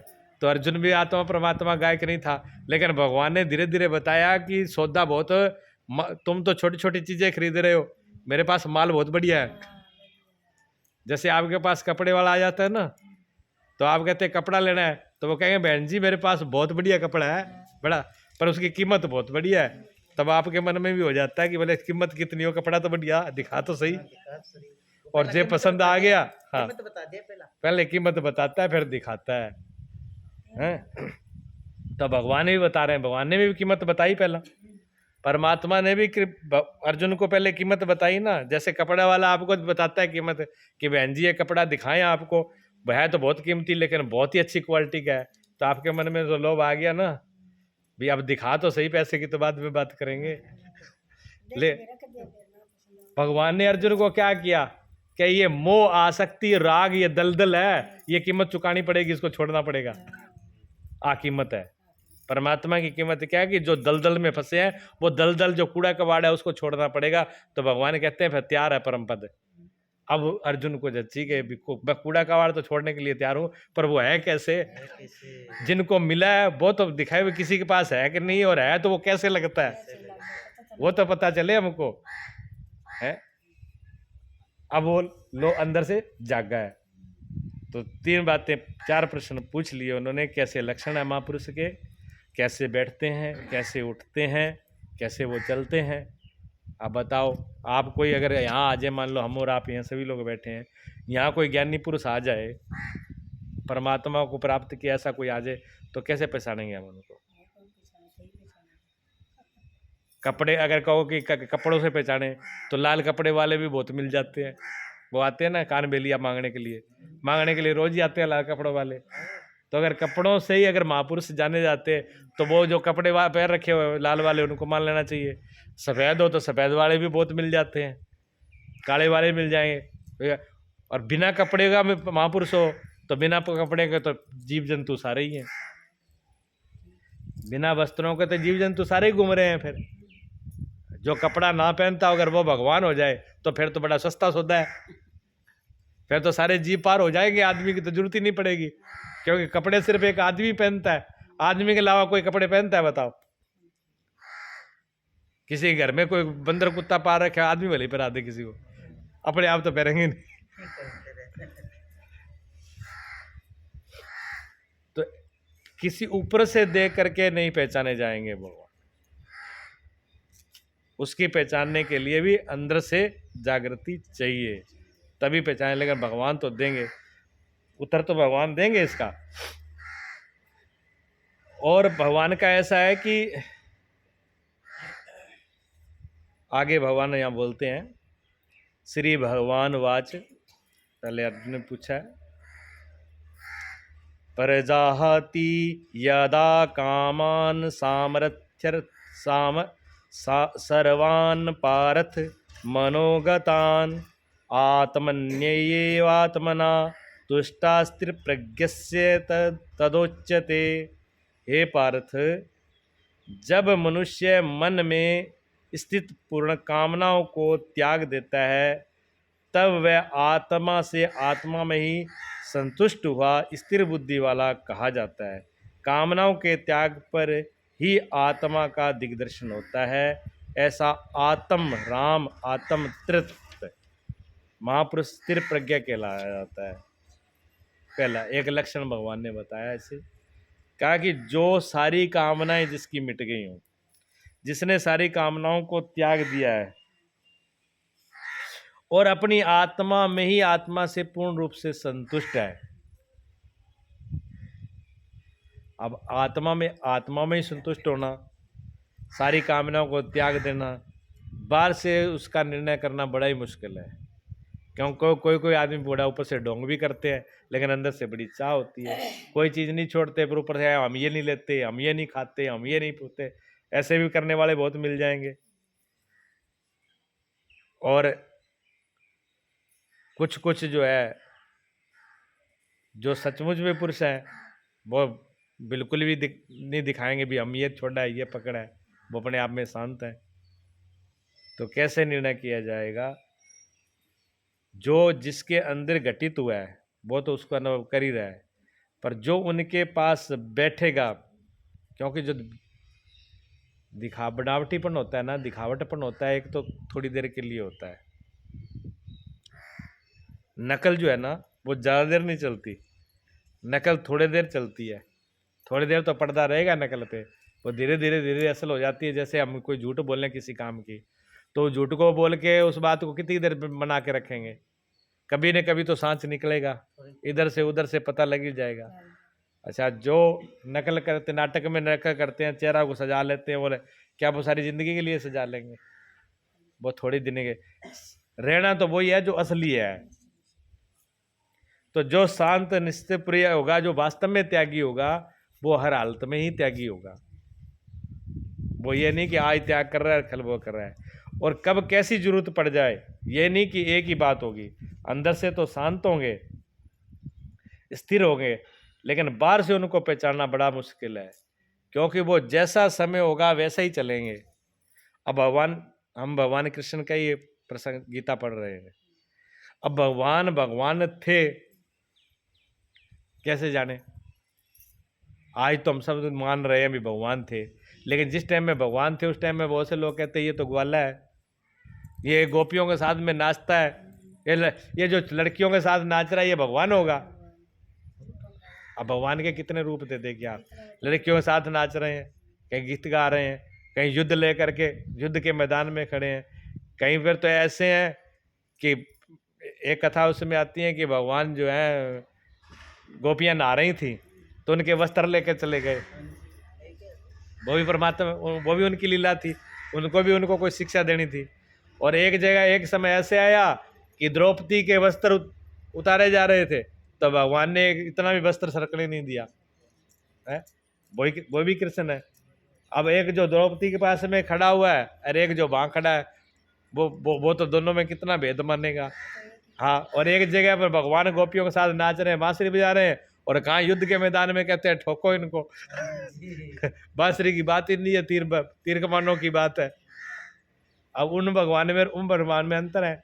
इतना ही नहीं है, बहुत से उनके मानने वाले हैं। सूरदास जी है ना, सूरदास जी हमेशा लड्डू गोपाल की पूजा करी उन्होंने। हाँ, बड़े वाले भगवान, ये गीते वाले भगवान की उन्होंने पूजा नहीं करी। उन्होंने कहा नहीं, मेरा भगवान तो बस वही है, छोटा सा, खिला लूँ, बात कर लूँ, बस बड़े वाला तुम रखे। और जो जो गीता के भगवान को मानते हैं वो कहते हैं क्या लड्डू गोपाल ले घूम रहे हो उसको, लड्डू, ये लड्डू कोई भगवान है? भगवान तो वो है, भगवान कृष्ण जो गीता में बताया है, भगवान का स्वरूप वो है। लेकिन भगवान के परिपूर्ण आप कौन से रूप को मानोगे? ऊपर से देखेंगे तो एक भगवान में भी निरी शंका हो जाएगी, है, हो जाएगी ना। हाँ, लेकिन भगवान जो अंदर से जो उनकी स्थिति रहनी सहनी है वो एक जैसी है। वो चाहे रास में है, देखो रास में रहे भगवान तो उनके मन में कोई फर्क नहीं आया, उनका हृदय वैसा के वैसा ही था। युद्ध में रहे तो ही उनका फर्क नहीं आया, तब भी हृदय उनका वैसे वैसे था। मथुरा को छोड़ के जाना पड़ा तो भी उनको दिक्कत नहीं हुई। गोपियों के साथ इतना रात रचाते रहे वृंदावन, और वृंदावन से जिस दिन गए लौट के आए ही नहीं। और हमारे जैसों को अगर 4 दिन मोह ममता होती और फिर छोड़ के जाना पड़ता तो पहले बात तो छोड़ते ही नहीं, और छोड़ते तो बार उसी के लिए रो के रोते पिटते रहते, छूट गया छूट गया छूट गया, एक ही गीत गाते रहते, और भगवान ने याद। तो इसका मतलब भगवान अंदर से, भगवान की कोई पकड़ नहीं थी। अंदर से मोह, निशा, राग, द्वेष कुछ भी उनके अंदर नहीं था। तो ये लक्षण अंदर का है उनका, कि कोई चीज़ आ गई तो भी वैसे ही है, नहीं आई तो भी वैसे ही है, चली गई तो भी बात है।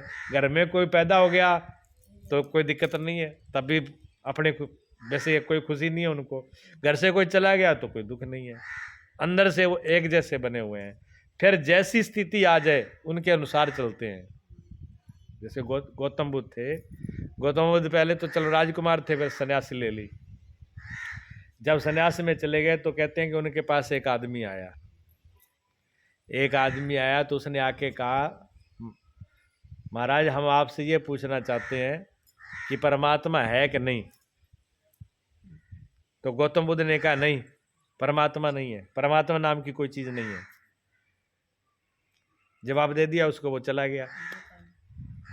उसके बाद में दोपहर हुई, दोपहर को एक व्यक्ति और आ गया।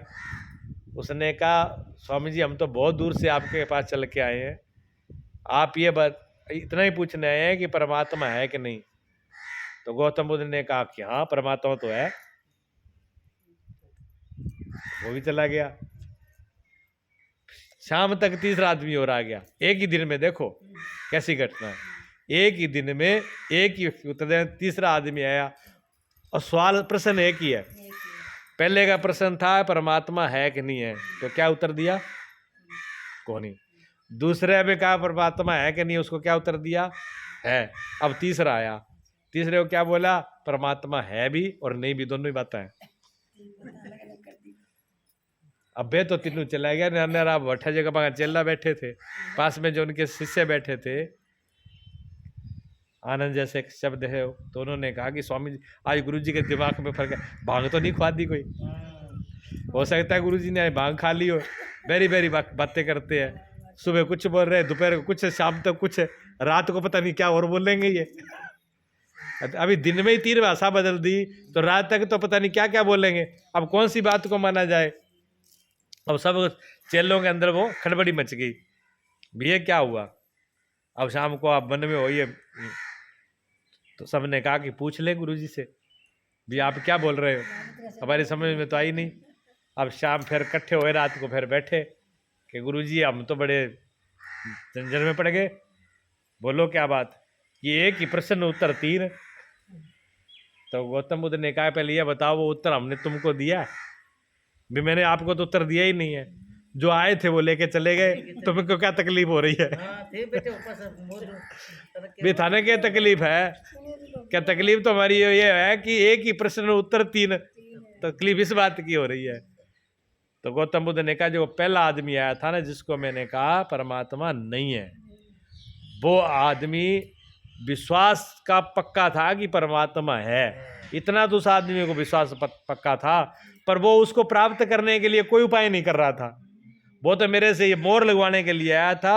भी महात्मा गौतम बुद्ध महात्मा जी भी कहते भी परमात्मा है, और वही बात मैं मानता हूँ, तब तो पक्के हैं। पक्के है। तो मैंने मना कर दिया नहीं है, तो हम खोजेगा।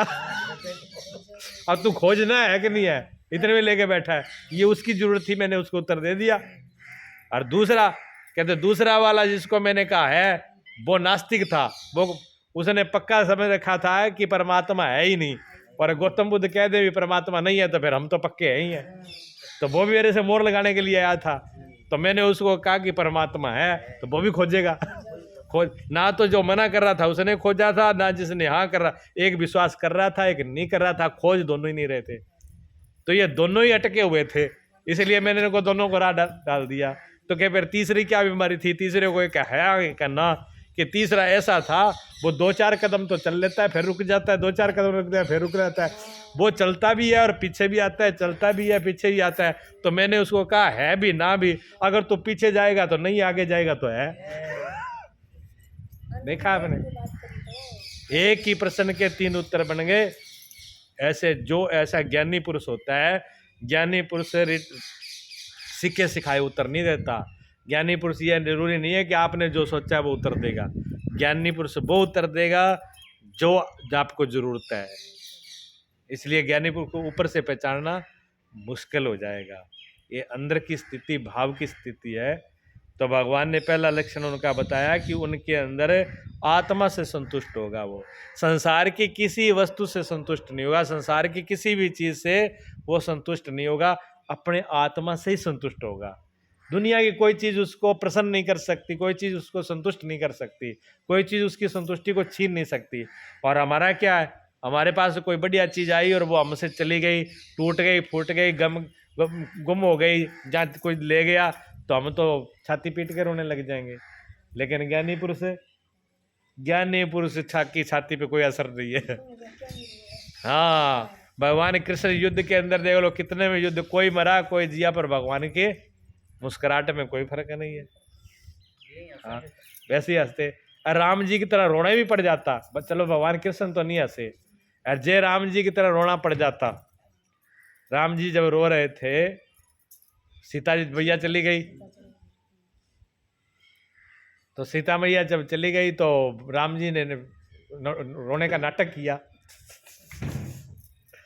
राम जी कोई सचमुच रो रहे थे, उन्होंने दिखाया खेल करके, सीता के उनसे दूर थी। अच्छा, नाटक क्यों किया? राम जी ने नाटक क्यों किया पता है आपको? हाँ, ये महात्मा जी सुनाते ना कि राम जी ने नाटक इसलिए किया कि राम जी ने शादी करवा ली, बढ़िया सीता जी थी, हर थी, लोग खूब पूजा। जब वो जंगल में रहे, राजकुमार को के रहे, तो सब लोग राम जी की, सीता की पूजा करते। तो जो ऋषि मुनि बैठे हुए थे ना जंगल में, तपस्या कर रहे थे, उन्होंने कहा, सोचा कि देखो मन में कि हम और आप तो ऐसे ही जंगल में बैठे बैठे तपस्या कर करके मर रहे हैं। ठाठ तो ये है, देखो भगवान जैसे बढ़िया शादी हो, बढ़िया पत्नी हो, को बढ़िया सेवा करे, बाल बच्चे हो, आराम से। जब भगवान कोई फर्क नहीं पड़ता तो अपने को क्या फर्क पड़ता है? तो कहते हो ऋषि मुनियों के मन में भी क्या आ गया, व्याकरण की भावना आ गई। अब जब व्याकरण की भावना आ गई तो भगवान समझ गए। क्यों? जब स्वयंवर रचा तो सारे लोग इकट्ठे हुए, बड़े धूमधाम से भगवान जी की माला पड़ी, सीता का ब्याह हुआ, तो सारे ऋषि मुनि बड़े प्रसन्नता हुई, बड़ी चर्चा हुई। अब सारे लोग खुश हुए, तो सबके अंदर भी पत्नी तो अपनी भी होनी चाहिए। तो भगवान ने कहा कि ये तो काम खराब हो गया, मैं तो दुनिया का उद्धार करने के लिए आया था और इसीलिए अवतार लिया, और ये मेरे को देख करके इन्होंने तपस्या और छोड़ दी है, वे तो और बिगड़पंथी की तरफ चल दिए। तो भगवान ने कहा अब कोई न कोई लीला करनी पड़ेगी। तो भगवान ने क्या किया, सीता जी को कहा कि तू ऐसे कर, तू एक बार चल खेल रच लेते हैं।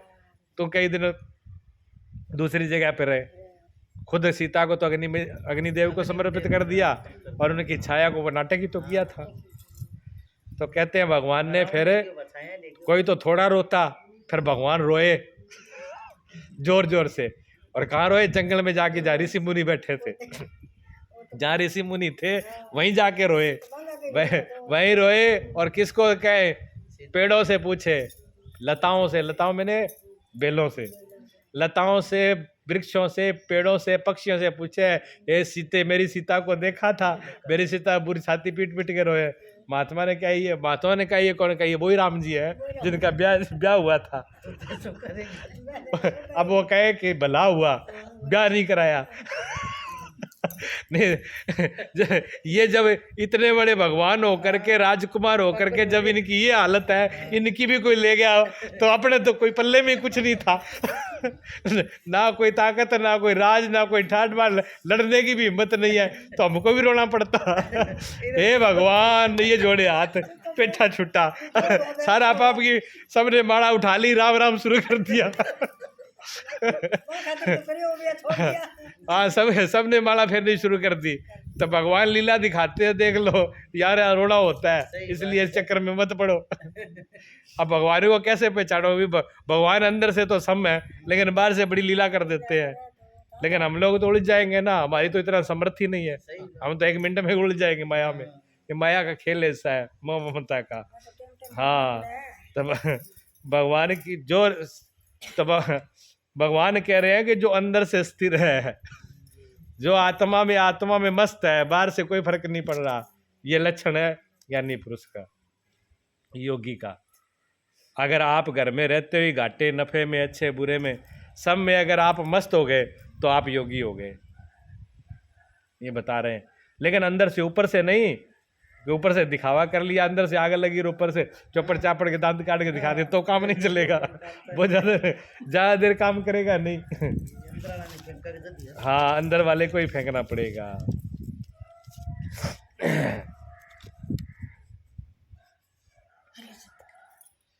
भगवान आगे श्लोक में कहते हैं, अब अर्जुन को उत्तर देंगे पूरा। शुरुआत करिए, एक लक्षण बता दिया उन्होंने, ठीक। हाँ, दुखेषु अनुदिग्ध ग्रहमनः सुखेषु विगत स्प्रियः वीतराग भय क्रोधा स्थित धीर मुनिरुच्यते।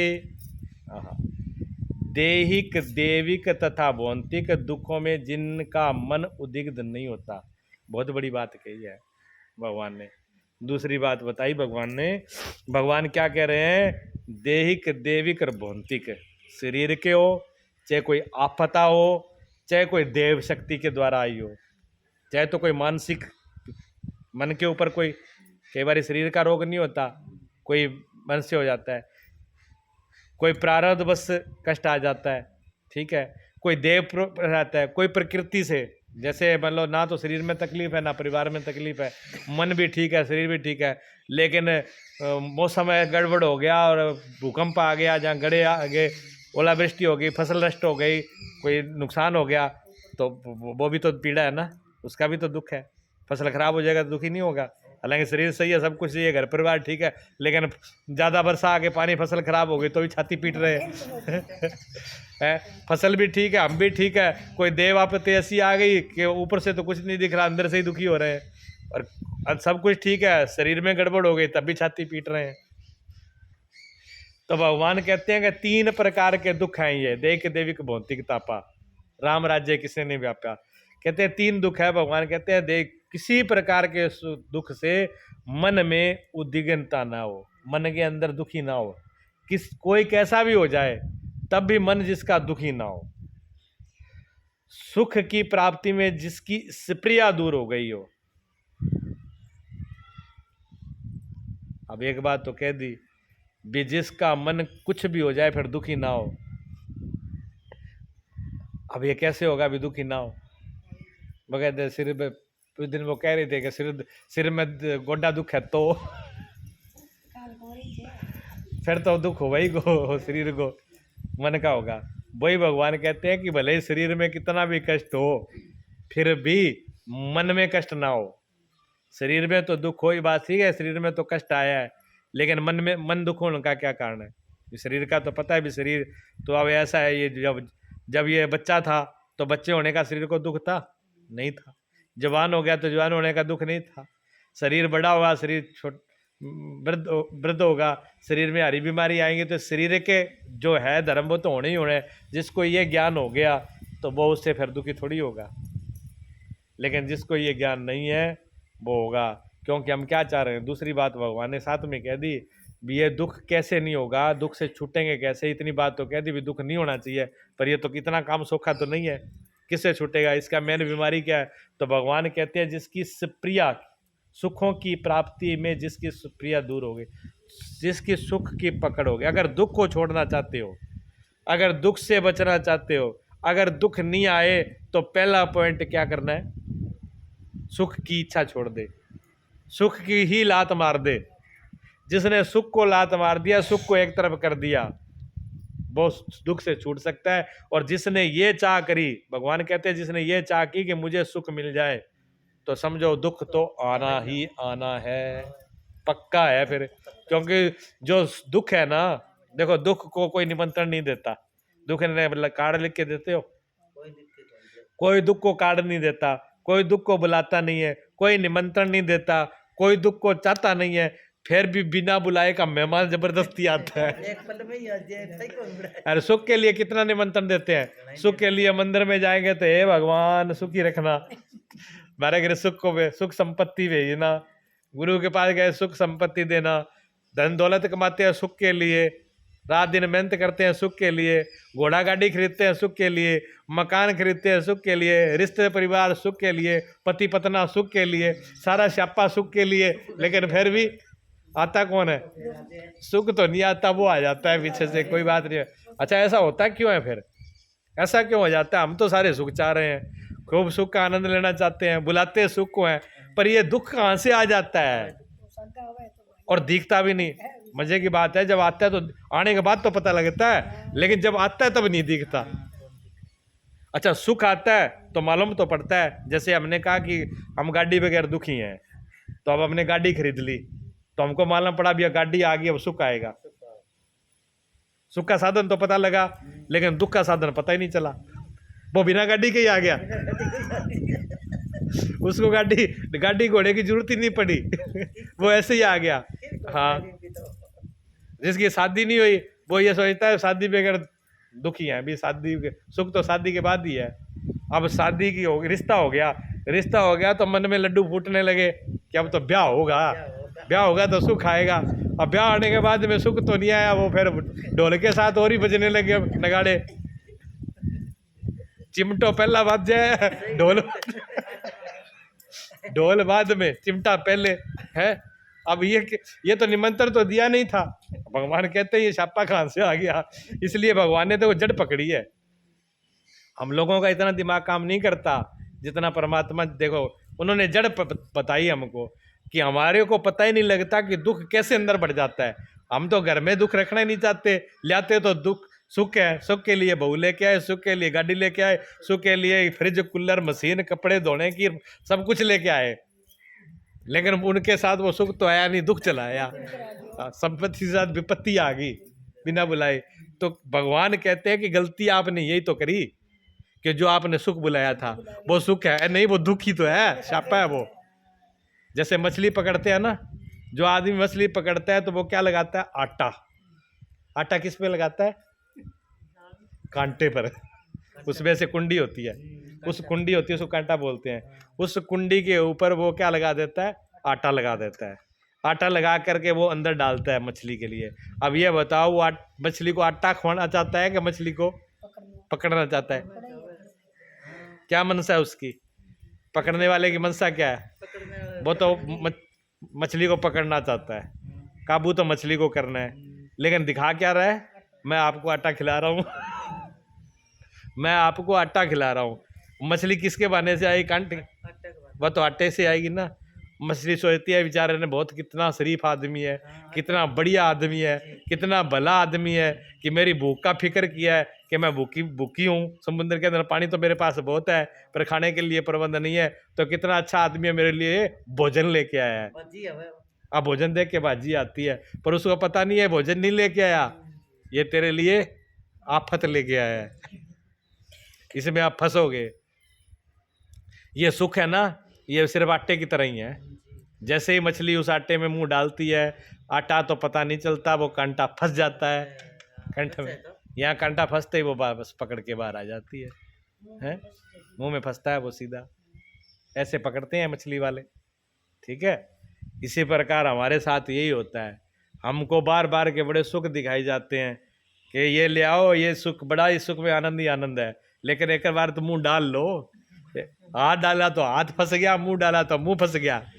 हाँ, हाथ तो डाले गुलाब के फूलों में, देखा वहां पे फूल तो जाता है, हाथ तो जाता है फूल तोड़ने के लिए, लेकिन फूल तो हाथ में नहीं आता, उससे पहले कांटा तैयार है, कांटे तैयार है उसमें। तो हर सुख के पीछे दुख जी महाराज चले आते हैं, यानी सुख ही दुख है, सुख ही दुख है। कहने का मतलब यही है कि जो जो सुख हम देख रहे हैं संसार में, वो सुख नहीं है, वो सुख ही दुख है। और हमारे साथ यही हुआ है। हम परिवार में बेटा नहीं हो तो क्या दुख होता है, बेटा नहीं है, बेटा नहीं है। और बेटा हो जाए तो मेलों में बिठा देता है, हवाई जहाज की सैर, स्वर्ग की सैर कराता है। फिर बेटा वो पेट में आता है तब लाते मारना शुरू करता है, और जब तक लास्ट संस्कार करने जाते हैं खोपड़ी में लठ मारता है। पेट से लेकर के लास्ट तक संस्कार तक तो लठ मारता है, फिर बेटे की आरती उतारे। तो सुख बेटे में नहीं है ना, लेकिन हमने तो मान लिया, अब वही हमें झंझट कर रहा है। वही भगवान कह रहे हैं कि अगर हमको छूटना है दुख से, अगर दुख से छूटना है, सब प्रकार के दुख से छूटना है, तो हमको पहले सुख को ही छोड़ना पड़ेगा। तो स्थिर प्रज्ञा लक्षण क्या बताया भगवान ने? दूसरा ये लक्षण बता रहे हैं। दूसरा लक्षण क्या बताया? पहला तो बताया कि वो समाधि आत्मा में ही मस्त है। दूसरा बताया भी जो ज्ञानी पुरुष है ना, वो न तो सुख के पीछे भागता है और न दुख से डरता है। वो अचल एक जैसा, वो अपने में मस्त रहता है। ना उसको ये परवाह कि ये बिगड़ जाएगा, और ना उसको ये परवाह कि ये बन जाएगा, ना उसको इसकी परवाह कि कोई आगे हमारी पूजा कर जाए, ना इसकी परवाह कि कोई हमें गाली दे गया तो ही ठीक है, पूजा कर गया तो ही ठीक है। दोनों में कोई, ऊपर से उसको अंदर से इतना अपने आप में ही संतुष्ट है। किसी भी पूजा से उसका मान बढ़ता नहीं है, और किसी का बुरा बोलने से उनका मान घटता नहीं है।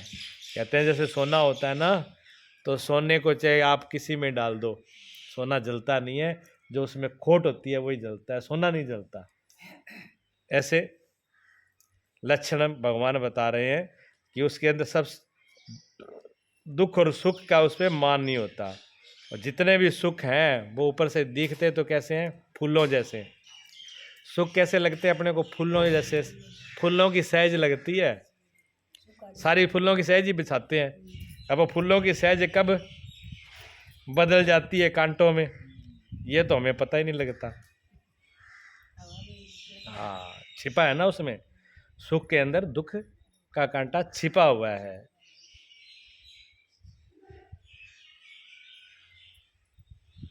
सुख भी आ जाता है,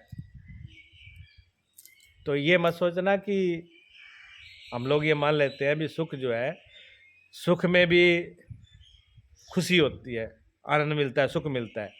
कई बार ज़्यादा सुख जो होता है ना, वो भी आदमी सहन नहीं कर पाता। सुख में भी एक उत्तेजना होती है, सुख में भी एक उबाल होता है। जैसे किसी के घर एकदम किसी को बहुत बड़ा धन मिल जाए, लॉटरी मिल जाए, अब जिसने बहुत बड़ी कभी सुना ही नहीं कि मैं इतना बड़ा धनी हो जाऊंगा, और उसको बोल दे एकदम, तो हार्ट अटैक हो जाए। बहुतों को हो जाता है ना, बहुत से लोग खुशियों में भी मर जाते हैं, हार्ट अटैक हुआ है। बहुत लोग ऐसा सुना है, आपने भी सुना देखा होगा कि ज़्यादा खुशी में भी आदमी का हार्ट अटैक हो जाता है। एक मौके दुख में आदमी नहीं मरता। आपने ये देखा भी, बड़े से बड़ा अपनी समझ से ज़्यादा दुख आ जाए तो आदमी दुख सहन कर जाता है, दुख में हार्ट अटैक नहीं होता है। दुख को पचा जाएगा, दुख को सहन कर जाएगा, दुख को छुपा जाएगा, लेकिन सुख पचता नहीं है। सुख को पचाना बहुत ही औखा है। सुख दुख से भी से औखा है पचाना। किसी आदमी के अंदर दुख है तो वो अकेला रह करके निकाल देगा 4 दिन का, किसी को बताएगा नहीं। लेकिन सुख किसी के पास आ गया तो वो 4 लोगों को जरूर दिखा देगा, वो पचेगा नहीं, वो छाल मारता है फिर डड्डू की तरह, मेंढक की तरह उछल उछल के बताएगा कि मेरे पास ये है, मेरे पास ये है, दिखाएगा जरूर।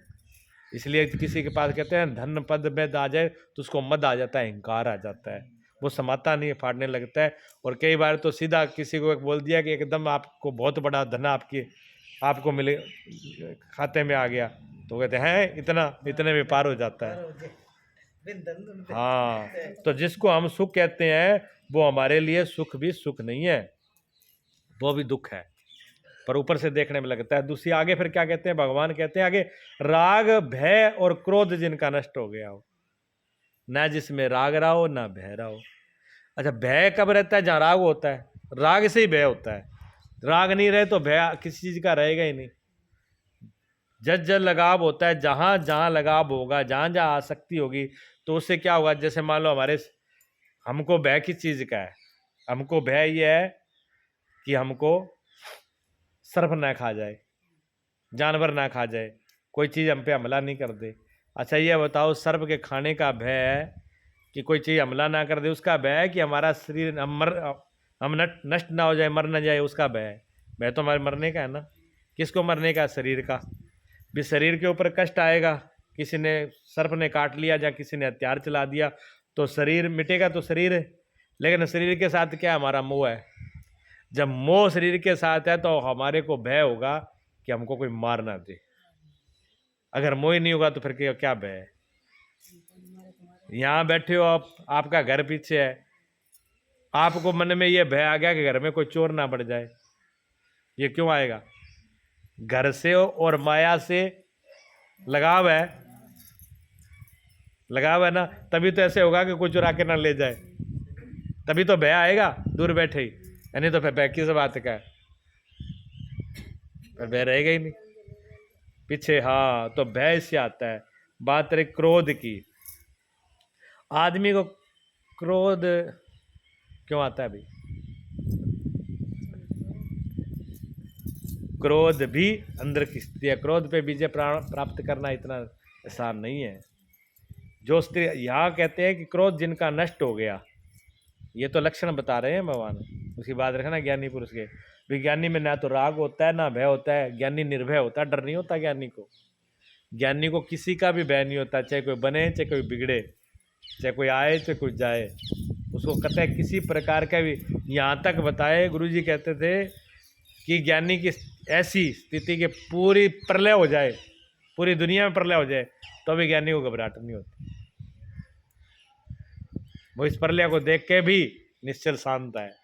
क्यों? वो देखता है प्रलय में कोई भी मरने वाला तो कोई है ही नहीं, मरने वाली कोई चीज ही नहीं है, किसकी प्रलय होगी? ऐसी स्थिति। और क्रोध नष्ट हो गया हो, जिसका क्रोध नष्ट हो गया हो, तो बहुत से लोग क्या करते हैं फिर? ये किसके लक्षण बताए? ज्ञानी पुरुष के। अब ज्ञानी पुरुष के ये लक्षण है कि वो सम होना चाहिए, शांत होना चाहिए, क्रोध नहीं होना चाहिए, भय नहीं होना चाहिए, और राग नहीं होना चाहिए।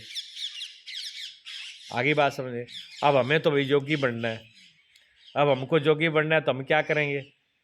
हम तो अब किसी से ना तो भय करेंगे, किसी से नहीं डरेंगे। कोई आ जाए खब्बी खान, लड़ने के लिए तैयार है हम, तो हम तो योगी है ना। अब योगी है तो हम तैयार है, चिमटा लेकर के जो मर्जी आ जाए। लोग ऐसे ही करते हैं, ये ऊपर का दिखावा है, इसे उल्टा होता है। अब अंदर अंदर तो कुछ नहीं है, लेकिन ऊपर से दिखाएंगे हम किसी से क्यों दबे, हम तो योगी हैं, हम तो आज चिमटा लेके लड़ने के लिए तैयार है, हम किसी से कम थोड़ी है ना। और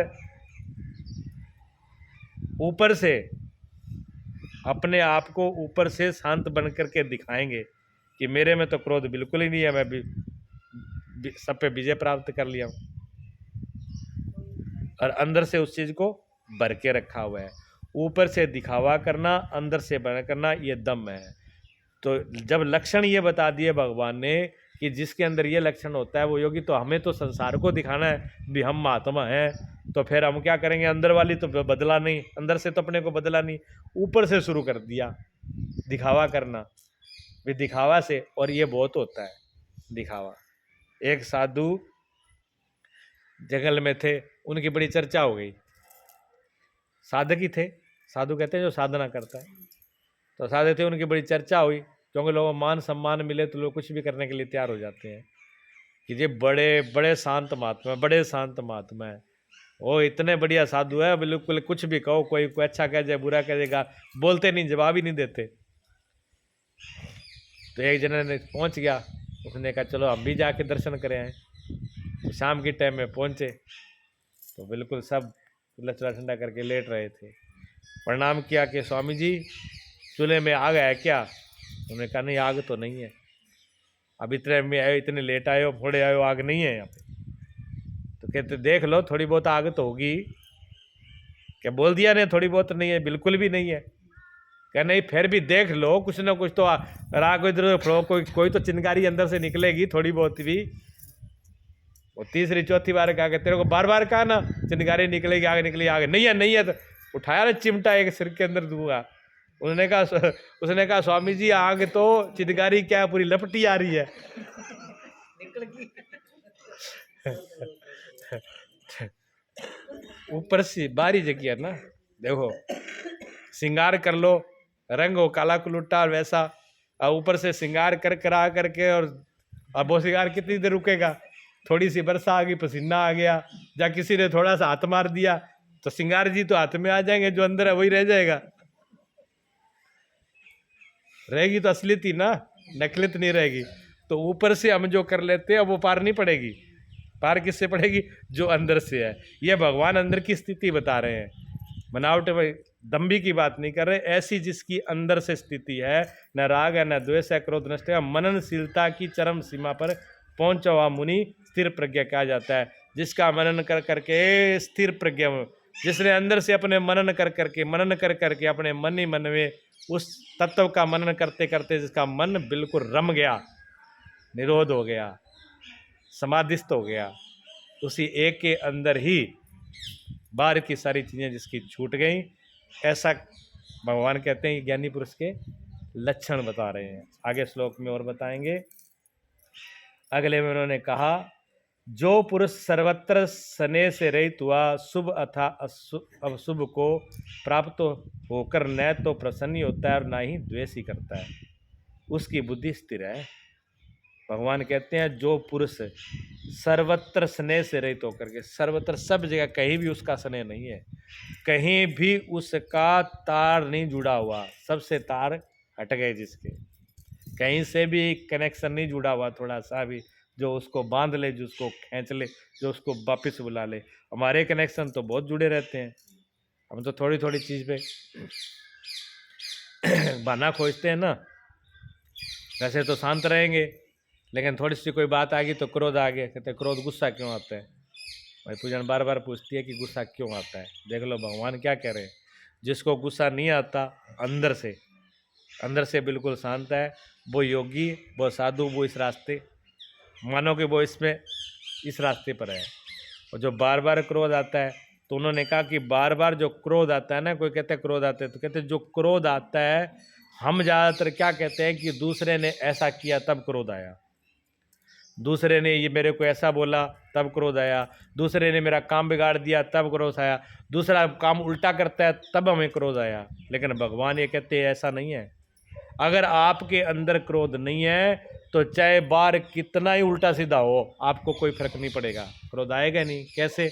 भगवान कहते हैं जैसे कुआं के अंदर आपने बाल्टी डाली, और जितनी बार बाल्टी डालो उतनी बार बाल्टी खाली आ जाए, जितनी बार बाल्टी डालो उतनी बार खाली आ जाए। क्यों खाली आ जाए? तो कुएं में पानी नहीं है। अगर कुएं में पानी नहीं है तो 100 बार भी बाल्टी डालोगे तो बाल्टी खाली आएगी, हैं? अगर आपके हृदय रूपी कुआं में अगर क्रोध नहीं है तो बाहर से 100 बार ही बाल्टी डालेगा, 100 गाली दे, 100 काम बिगाड़े, तब भी क्रोध नहीं आएगा। इसलिए ये जिम्मेवारी दूसरे पे मत डालो कि दूसरे ने काम बिगाड़ा है, दूसरे ने ऐसा किया, दूसरे ने ऐसा किया तब मुझे क्रोध आया। ये भगवान कह रहे हैं, मैं नहीं कह रहा, ठीक है ना। लेकिन आपने पूछा इसलिए मैंने बता दिया, बात ही आ गई, आपने पूछा भी था और प्रसंग भी आ गया, इसलिए बात स्पष्ट कर दी। भी भगवान ये कहते हैं दूसरे को बहाना मत बनाओ, बहानाबाजी मत करो, दूसरे पे मत डालो कि इसने ऐसा किया तब मेरे को क्रोध आया।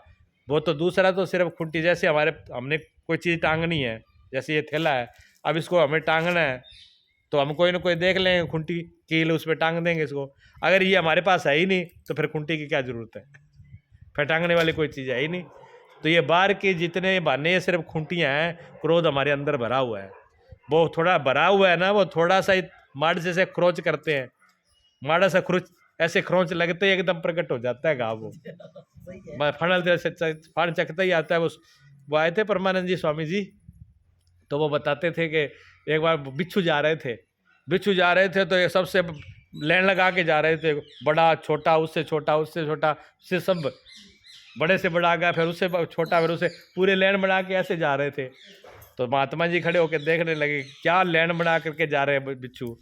तब तक एक आदमी आ गया, उसने कहा स्वामी जी ये बिच्छू तो लाइन बना के जा रहे हैं, पर इनमें से इनका बिच्छू का लीडर कौन सा है?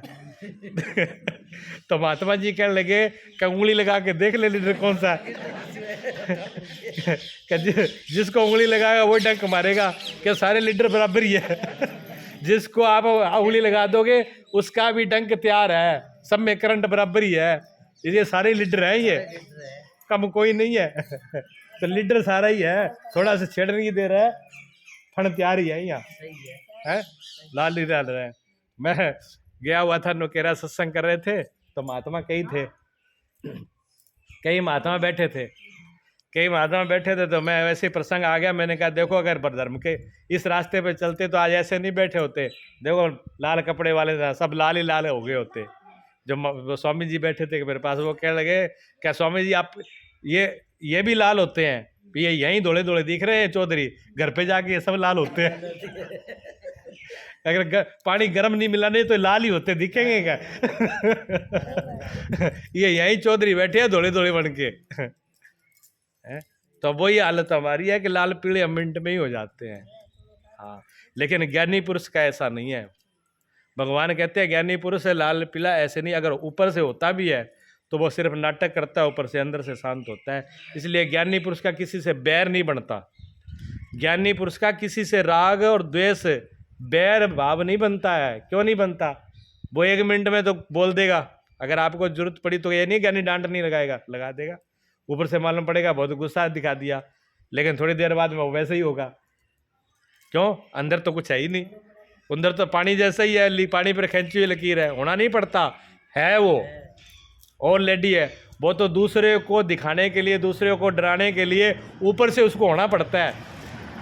ऊपर से नाटक करके दिखाता है कि मेरे गुस्सा आ रहा है, नहीं तो देख तू नहीं मानेगा तो अभी दिखाता हूँ तेरे को। ये ऊपर से दिखाते हैं। जैसे भगवान युद्ध में चक्कर लेके खड़े हैं ना, अंदर से गुस्सा थोड़ी है, लेकिन चक्कर दिखा रहे हैं कि देख लो, नहीं मानोगे। और दुष्ट हो तो फिर वो चक्कर चल भी जाता है, लेकिन वो चक्कर क्रोध में नहीं चलता, वो भी करुणा से चलता है, वो भी शांति से चलता है। भी तेरा वो भी उद्धार करता है। भगवान का चक्कर क्रोध से नहीं चलता। और हमारा तो फूल भी चलता है तो वो भी क्रोध से। जिन्हें फूल चढ़ावा भाई फेंक के मारा। ले डेनिया रोज पूजा करूं कहते तो सुन लेकर है। हमारे साथ तो ऐसा होता है कि पूजा में गड़बड़ हो जाती है। ऐसा तो स्थिर प्रज्ञा जो है, हमारे सुख दुख सब ऐसे ही हैं। तो भगवान कहते हैं जो स्नेह रहित हो गया, शुभ और अशुभ कैसा भी हो जाए, न द्वेष करता है, उसकी बुद्धि स्थिर रहती है। द्वेष मैंने किसी से मन में बुराई की गांठ बांध के नहीं रखते। अंदर से जिनके बुराई नहीं है, द्वेष नहीं है, इच्छा नहीं है, उनकी बुद्धि स्थिर है। शुभ वह है जो परमात्म स्वरूप में लगाता है, अशुभ वह है जिसकी प्रकृति की ओर ले जाता है। शुभ क्या है? शुभ तो वो है जो परमात्मा की तरफ ले जाए, और शुभ क्या है? जो संसार की तरफ, माया की तरफ ले जाए। जो माया की तरफ लेके जाए वो शुभ है, और जो परमात्मा की तरफ जाए वो शुभ है। स्थिर प्रज्ञा पुरुष अनुकूल परिस्थितियों में ना तो प्रसन्न होता है और ना ही प्रतिकूल परिस्थितियों में दोष ही करता है। बड़ी बात देखो, जो ज्ञानी पुरुष के लक्षण पूछे हैं कि उसके ऐसे लक्षण है भी, कितनी अनुकूल बढ़िया से बढ़िया परिस्थिति हो जाए, घर में उसका सब अच्छा ही अच्छा हो जाए, अच्छा ही अच्छा हो जाए, चारों तरफ सुख ही सुख दिखाई दे, तब भी वो प्रसन्न नहीं होता। और अगर प्रतिकूल हो जाए, सब कुछ बिगड़ता ही, वो ये बिगड़ गया, ये बिगड़ गया, ये बिगड़ गया, सब कुछ बिगड़ता ही बिगड़ता दिखाई दे, तब भी उसको दुख नहीं होता, द्वेष नहीं होता। ऐसी उसकी स्थिति है, क्योंकि प्राप्त होने योग्य वस्तु ने उसे भिन्न है, और ना ही पतित करने वाले विकार ही उसके लिए है। अर्थात अब साधन से उसका अपना कोई प्रयोजन नहीं है। कि जो चीज़ प्राप्त करनी चाहिए वो उससे अलग नहीं है, और जो कोई उसका कुछ बिगाड़ दे, ऐसी बिगाड़ने वाली भी कोई चीज़ अब रही नहीं है जो उसका बिगाड़ दे। जिस चीज़ को प्राप्त करना था वो उसने प्राप्त कर लिया, और जो चीज़ नहीं मिलनी थी वो जानता है कि जो चीज़ बिगड़ने वाली है वो तो बिगड़ेगी, और जो बिगड़ सकती नहीं है वो किसी प्रकार ही नहीं बिगड़ेगी। फिर दोनों में ना भय, ना चिंता, ना नाग, ना द्वेष। सोना अगर आप आगे में डाल दो, आपके सामने ही सोना ले गए और सोनार ने डाल दिया अग्नि में, तो आपको चिंता होती है? ये सोना तो इसने आग में ही जला दिया। नहीं होती ना, क्योंकि आपको पता होता है सोना जलेगा नहीं, सोना जलेगा नहीं। इसी प्रकार हमारा ज्ञानी पुरुष को पता है कि मेरे आत्मा में स्वरूप, मेरे स्वरूप में कोई फर्क पड़ने वाला नहीं है। आगे भगवान कहते हैं, जिस प्रकार कछुआ अपने अंगों को समेट लेता है, ठीक वैसे ही वह पुरुष जब सब ओर से अपनी इंद्रियों को समेट लेता है तब उसकी बुद्धि स्थिर हो जाती है। खतरे को देखते हुए कछुआ जिस प्रकार अपने सिर और पैर समेट लेता है, ठीक उसी प्रकार जो पुरुष विषयों में विचरती हुई इंद्रियों को सब ओर से समेटकर हृदय देश में निरोध कर लेता है, उस काल में उस पुरुष की बुद्धि स्थिर हो जाती है। किंतु ये दृष्टांत मात्र है, खतरे का एहसास मिटाते कछुआ अपने अंगों को। कछुए को तो देखा ही आपने, कछुए को आप अगर ऐसे पकड़ोगे, देखा है कभी कछुआ? देखा है, देखा है ना? हाँ, तो कछुओं को आप ऐसे पकड़ना, अपने अंदर इकट्ठा हो जाएगा, हाथ पैर मुंह को अंदर डाल लेगा वो, फिर वो, और ऊपर से इतना सख्त है, करते रहो आप उसको, ऊपर से इतना सख्त है कि उसका कुछ बिगड़ने वाला नहीं है, और बाकी सारे समेट अंदर समेट लेता है। इसी प्रकार कहते हैं ज्ञानी पुरुष जो है चित्र पर प्रज्ञा, अपनी इंद्रियों को सबको समेट लेता है अपने अंदर, अपने अंदर ही समेट लेती है। अच्छा, हम दुखी क्यों होते हैं? अपनी इंद्रियों से होते हैं ना। क्यों? हमारी इंद्री क्या है? हमारी इंद्री ऐसी है, आँख देखना चाह रही है, कान सुनना चाह रहे हैं, आँख जिभा टेस्ट लेना चाह रही है। ये सारी इंद्रियां हमारा कुछ ना कुछ चाहती है, तो भागती है, किधर भागती है? संसार की तरफ। किधर भागती है? संसार की तरफ भागती है। तो हमें दुखी कौन करता है? इंद्रियों से ना। हम इंद्रियों के सुख के लिए भागते हैं। जब इंद्रियों के सुख के लिए भागते हैं तो फिर क्या होता है? फिर विचलित हो जाते हैं, स्थिर नहीं रहते, हम डामाडोल हो जाते हैं। लेकिन स्थिर प्रज्ञा पुरुष क्या, वो अपनी इंद्रियों को ही कंट्रोल कर लेते हैं, इंद्रियों को बस में कर लेते हैं। इंद्रियों को कैसे बस में करते हैं? ऊपर से नहीं, एक तो दिखावे से होता है, एक तो ऊपर से ज़बरदस्ती रोकना होता है। जैसे बहुत से साधु ने, कोई आंखें फोड़ ले, कोई अपनी भी ये आंखें तंग कर रही है तो इस आंख को ही फोड़ डालो। ये कान परेशान करते हैं, बार बार सुनने का रस कर रहे, तो ये कानों को ही सुनने की शक्ति खत्म कर दो। फिर अच्छा, आंख से परेशान हो रहे हैं, देखने के मन हो रहा है, और आंखें फोड़ ली, और मन के अंदर इच्छा रही देखने की, फिर क्या होगा? उधर तो आंखें नहीं है और उधर देखने की इच्छा है, फिर तो दुख दुगना हो गया ना। फिर तो अंदर पागलत की तरह हो जाएंगे, क्योंकि अंदर की इच्छा तो खत्म हुई नहीं। तो इंद्रियों को वश में करने का मतलब होता है अपने अंदर से इच्छा को खत्म कर देना। बिना देखने की इच्छा है, ना सुनने की इच्छा है, ना संसार के राग रंग की इच्छा है, सारी इच्छाओं को समाप्त करके अपने आप में शांत हो जाना। ऐसा जो शांत हो गया वो कौन है? स्थिर प्रज्ञा पुरुष है। बोलिए सच्चिदानंद।